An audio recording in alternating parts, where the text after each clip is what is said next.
Thank you everyone for coming today. I'm Mike Davey. I work at Mark43. I'm product manager there, heading up basically product development for the RMS. Other products we have in the pipeline are our CAD, which you're going to see a preview of today, and an evidence management system. All these systems are cloud-based, and we can talk more about what that means or all the advantages of the cloud. But today we're going to talk about design. You know, one of the things that is a common misconception about design is that it's just making things look pretty. But when it comes to product design, you're thinking holistically about what are the goals of the people that are going to use this thing. What does success mean to them? And it's not even just how does the screen work or what does the button do when you click on it. It's how do you roll this thing out in a way that doesn't derail the trajectory of the department? How do you make it so you're not in the news, right? So the way that our approach works is that we're often looking at workflows. We're looking at what are these people doing on a day-to-day basis? What do they need to do? What do they need to quickly change? Things like that. So you'll see some of the things that I'm going to show that are designed to allow you guys to be agile in how you operate in RMS. But also you're going to see things that allow an officer on the street to do their job quickly and accurately, and then also keep them safe. And also we have today with us Ed Davis. Morning.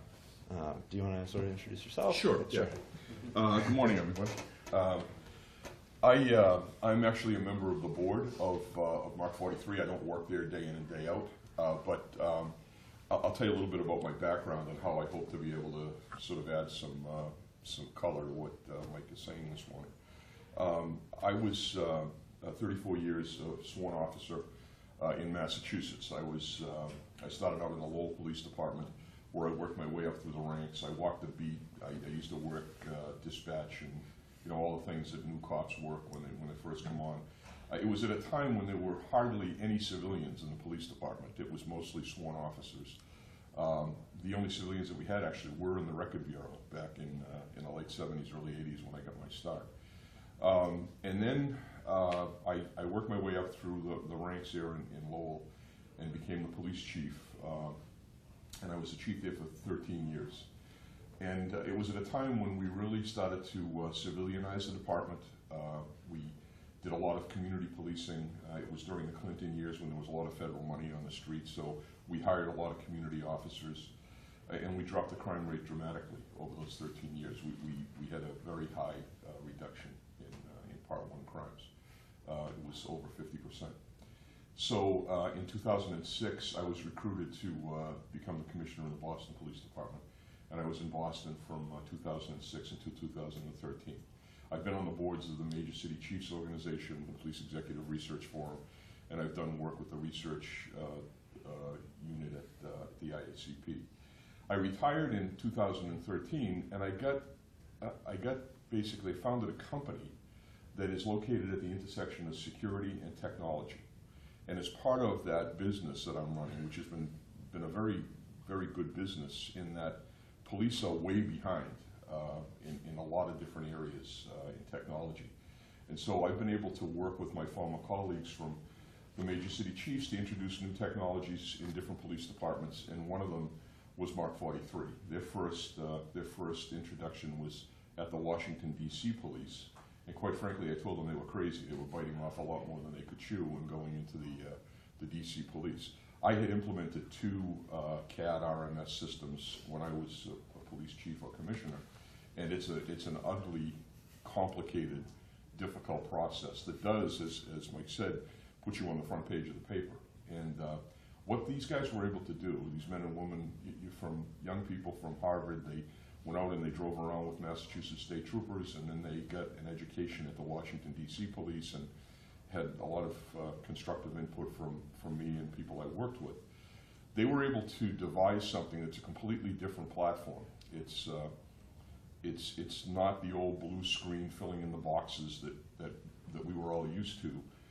It's more based upon a Facebook or LinkedIn rolling screen environment, but it does everything that police need, and it does it very well. And one of the big problems that we had in implementing these RMS systems was that the training was extensive. It sometimes took a week or 2 weeks of training to get officers into the records business, and that's way too long to keep them off the street. And what this system does is it does it really really easily. It only takes a few hours to be able to understand how it works. Let me just take one more second, and then I'll turn it over to you. When I first started to do record queries, like motor vehicle queries, I was typing them out on a teletype system, right, from World War II. It was a piece of tape, paper tape that I typed in, and if you typed one wrong button, you had to start all over again. We used to tear the tape off and throw it. The radio room looked like a confetti place.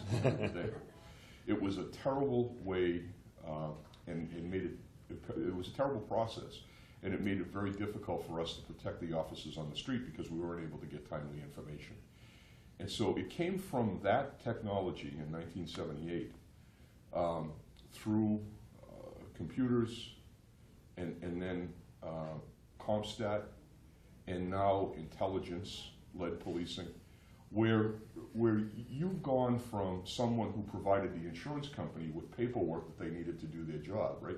That was the way we looked at the Records Bureau back in the 1980s, to a vital component of a police department that wants to protect its officers and prevent crime from happening. And if you're not doing your job, if you don't have the tools to do your job properly, then everything else fails. And you know, I can't tell you how important that you are. I can't tell you how badly paid that you are. That's a huge problem that we have to level out in policing, the civilian sworn kind of split that's out there. But mostly, the other thing that you really have to consider is retrospective analysis of your police departments. And if you pick up the New York Times this morning, you can see that the Justice Department went through the Baltimore Police Department, and they found a whole series of records in the Record Bureau that indicate that there was a pattern and practice of targeting African American males for stops. And that's going to lead to a consent decree. There's no question about it. And the thing I want to bring out to you is that you have the keys to the castle in this area, whether it's officer protection or protection of the organization from allegations like this. If you're seeing those patterns, you can bring those patterns to the leadership of the department. You can show them things and inform them of things that they might not realize are going on. So your job has never been more important than it is today in this environment. And hopefully, whatever system you have, because it really doesn't make any difference. I'm here to talk about the significance of your responsibility and the work that you do and how important it can be to the police department and the city. Thank you. Thanks, Ed. Sort of to play off of that, you know, one of the things that we focus on is, again, I talk about being goal-oriented, and you know, one of the things that we think about in terms of how do you build the best RMS possible, the best products possible, is you think about all the different outcomes. What are all the different products and the different goals that all the stakeholders have? What do the records teams need to do? What do the patrol officers on the street need to do? What do the detectives need to do? What do the chiefs want? And if you can look at what all of those needs are and what all of those wants are and desires, and really get at the problems that those questions or those requests are tied back to, and try to solve those core problems, we think you can deliver the best solution. And that's what we try to do.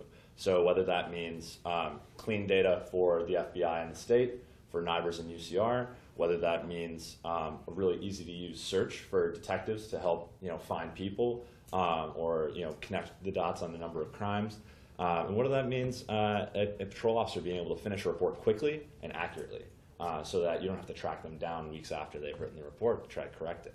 All of those things are things we think about and try to make all of those goals live together in harmony for one great product. So with that, I'm going to jump into a demo, and you'll sort of see how we've designed the product to hit all those goals. The first part of it is actually a video clip where you'll see a preview of our CAD, and then we'll jump into the RMS.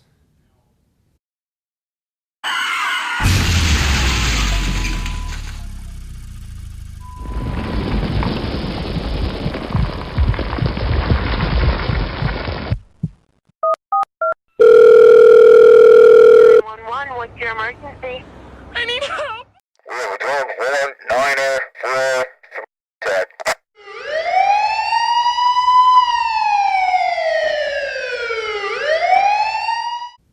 So there you saw our call taking screen where the CAD ticket pops up. You can fill it in. And the way that our products work together is that they're fully integrated. So all that information from that ticket is going to flow into the RMS. And then also, as things like a location is plugged into by the dispatcher, the officer on the street is going to get that master name file, or what we call master entity profile of the person, pushed to them in the car. Same thing for the location. So you can see information like, does someone who lives here own a gun, or whatever alerts you want to put in there for officer safety, and even firefighter safety and things like that. So I'm going to jump in right now, and we will pretend that that was a getaway driver that got T-boned from a bank robbery. So when I log in to Cobalt, the first thing you're going to see is my personal dashboard. That contains information, or reports and information that I'm interested in when I start my day. So action required reports, these are reports that I've started and not finished, or reports that have been rejected by a supervisor and assigned back to me.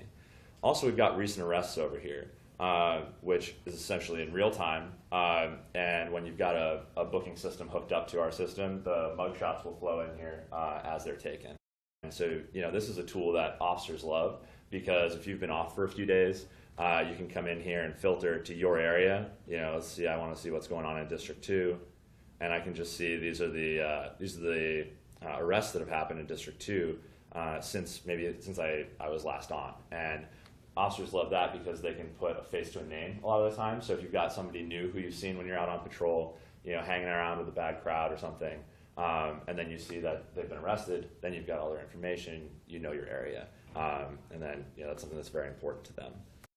I'm going to go in here and go to our advanced search. So we have search for reports, CAD tickets, people, organizations. I'm going to say I want to see all the CAD tickets from the last 48 hours, and then I see them in this nice results view. I can change how many results I want to see. I can show and hide filters, and then I can actually save a search. And now the search is saved. If I go in here, I can actually rename this search.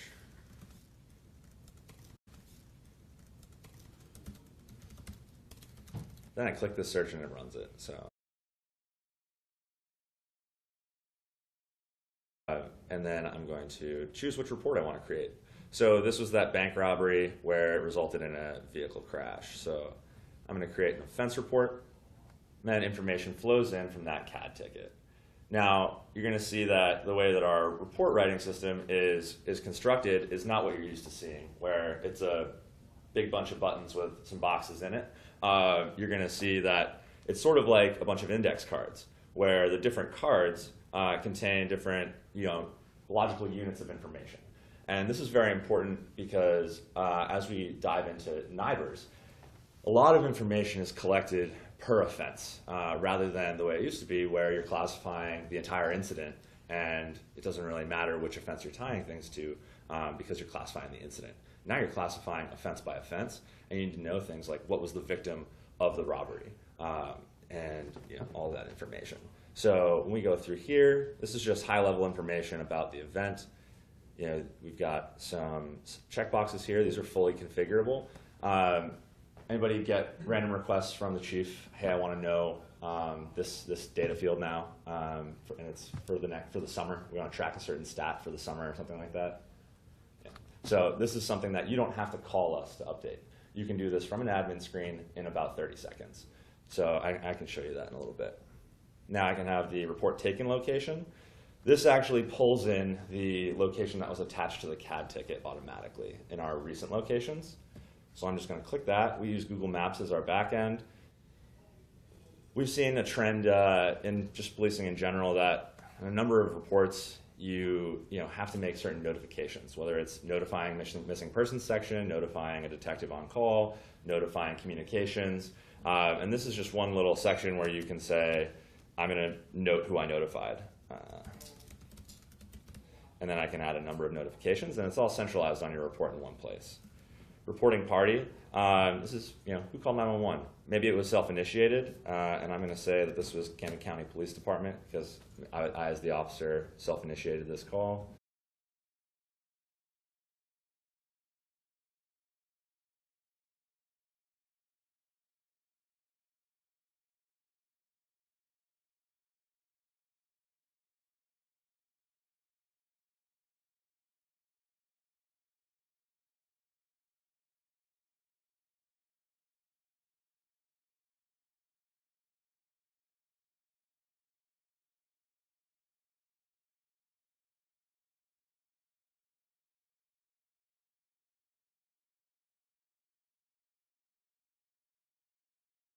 So this is what it looks like when we have required fields. You don't have to go to a separate validation screen to see what was wrong. And this really helps the officer on the street, get it right the first time. And the other thing you'll see is that we've got these save progress buttons. It really encourages them to save as they go so that they can catch mistakes as they're writing the report. And if they've got a multi-offense situation and they're going to make the same mistake on each offense card, they catch it the first time, they don't make that mistake, they don't get frustrated. And then that doesn't affect the quality of their report. So there you go. I can actually click on these and jump around. So I'm going to say that this was a robbery. So robbery with a gun. And based on the offense that I choose from that dropdown, these fields actually dynamically change. So if I switch this to aggravated assault with a gun, you'll see that aggravated assault factors, weapon or force involved, these fields show up. If I switch it to burglary, how many premises entered? These are familiar fields to us. And then these are all based on dynamically changing when the NIBRS code that it's mapped to changes. So I'm going to switch this back to my robbery. Offense date and time doesn't include cargo theft. If it's a hate crime, we show and hide the bias motivation fields. But again, if you don't need the field based on the situation, we hide it for you. Was there a gang involved? I say no. Weapon or force involved, again, it shows you very clearly what fields are required. Here's that offense location. This is great for NIBRS compliance, but then also for crime analysis. You can see, where are individual crimes happening across a map. So, and we pull those lat longs, and you can use whatever mapping tools you use to generate that.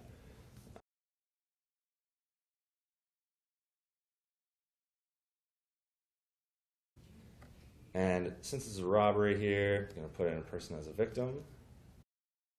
This field, when you search for a person, is searching by their first name, last name, nickname, and it's also using fuzzy search. So if you misspell something, fat finger a letter or two, it'll actually catch a lot of those mistakes. And so when I say Mike, I've got Michael Lermantrout here. I can upload a photo of him. I can jump through all these fields. I can add any number of nicknames, and it's all very easy. You just go down the line and fill it in. If he's deceased, we check things off. We have date and time of death, all that. You can have multiple home addresses. If they're a homeless person, you can say that they have a no fixed address, and then it automatically populates in there. You've got all these place of birth, all these biographical measurements and things like that. Clothing. This is actually a really interesting one because this set of fields is fully configurable, and you could add a new clothing category. One of the things that we saw from our time on the streets as officers is that they were frustrated by being limited to the choices that are in a drop-down because it's so hard to change. They were finding themselves, when they wanted to write in, red Air Jordans, they had to put in sneakers red or something like that. When that limits the information you're putting into your RMS and then limits the investigation you can do later. And when I show you our search in a bit, you'll see that you can actually search on these fields with precise values. Other things we have in here are identifiers. You can put in Facebook, Twitter, Instagram, identifying marks, so scars, marks, and tattoos. Again, these are fully searchable. So you can say, show me everybody with a cross tattoo or a teardrop tattoo. And you can even specify by body part and upload the photo right there. And the rest of this is, your standard biographical information. Cautions, this one's actually really important. These are sort of medical cautions or officer safety cautions. They'll show up in red once I add him here. There we go. I gotta have an address. There we go. give him no fixed.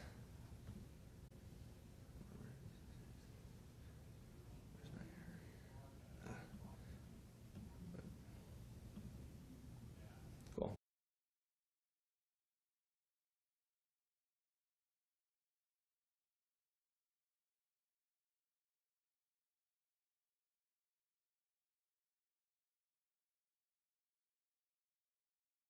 And you can see you've got his cautions here. And then when I actually click on his name, it takes me right to his master name file in a new tab. So you can see all the details about him, all the pictures of him that we've got. You can page through them very easily.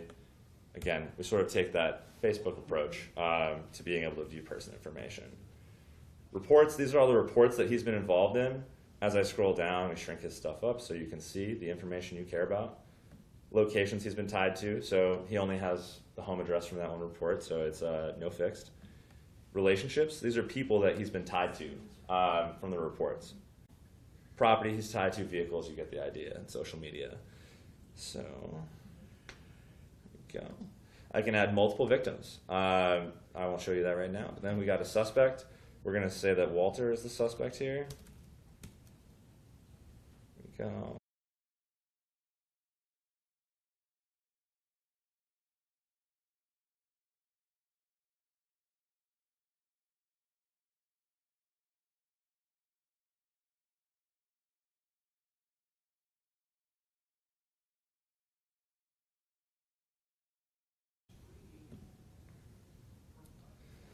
So we've got Walter here, and then what did he steal?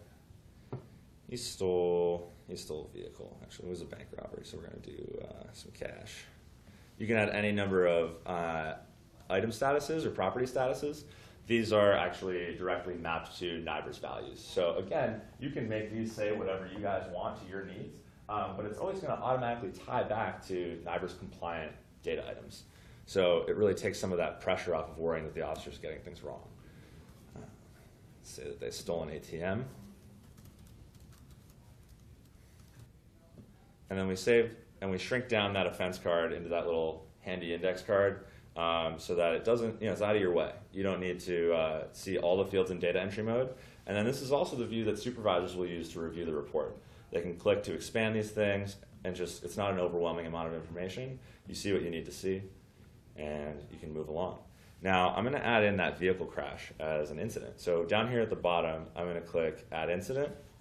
I'm going to say, there we go. I don't think we have vehicle crash in here, but I will do impounded motor vehicle. I'm going to say that the incident was at the same location. Boom. Let's say vehicle was impounded. I can search by VIN and plate number here. Say 123, here we go. Then I use this Ford Focus and just save because it's already in the system. You see that we have the blue link here. We also have profiles, direct links to those vehicle profiles for the master entity. Go. Got all these information that. So you saw when we had the stolen ATM, we didn't have all these fields show up. These again, it's just another instance of we show you the fields that you need in the situation. The way that we've set it up, when you configure those property statuses, you can decide if it means that the item is in police custody, and if it is, these fields show up. If it's not, you don't need to worry about them. Say, yeah, bless you. Where was it recovered? Same spot. Now you saw on that person profile, we had those relationships between people. This is where you enter those, and they're reciprocal. So any of the people or organizations that are added to the report, you can enter these relationships for. And they're fresh for each report you do, so that you're always pushing the most recent data to that master entity. So he buys from him. Yeah, Mike had bruising. That's neck. Go. Then you've got your narrative field. We've got all the fun stuff you need, like spell check, formatting, things like that. And you can copy and paste. I get that question a lot. Can you copy and paste? Yes, you can. So, then we have an attachment section. You can add any number of attachments to a report. There's no storage limit. The only limitation is that each file has a max size of 100 megabytes. So you can attach anything you want there, whether it's photos, documents, additional reports that you do offline in PDF form, and then just bundle it all into this piece. It wraps up into one thing, and I type in my password to e-sign this, and then I can choose one or more supervisors that I want to notify that this report's ready. I don't have to do that. You get some sergeants that say, I'm already looking at the queue, don't send me any more emails, I get plenty of email, but some of them like to know. Especially if it's something urgent, they want to know. So here you go. Your officials log into your RMSs today? Or do they prefer to have something printed out on their desk? Printed out on their desk? Well, hopefully one of our goals is that, you know, we can make this easy enough to use that they'll log in and they'll be able to see these things for themselves. And we've seen that from some of the chiefs that we've worked with, that they actually now are saying, hey, I can log in and use this thing. I just wanted to throw in a couple points as we're coming to close. Yeah. I talked a little bit about the value of the data that you have in your repositories, right? You have, literally, you have the keys to the kingdom by sitting on a record of everything that your police department has done, right? And so there have been a couple of times in my career where the Records Bureau, Records Department became central to the future of the police department. The first time was during CompStat, right, when we decided to implement CompStat. All the information that we needed was in that library. So we had to go back and figure out ways to have analysts work on it. The second time was when the ACLU filed a subpoena or a FOIA for our records on stops, okay? Now, when I first came to the Boston Police Department, I went out community to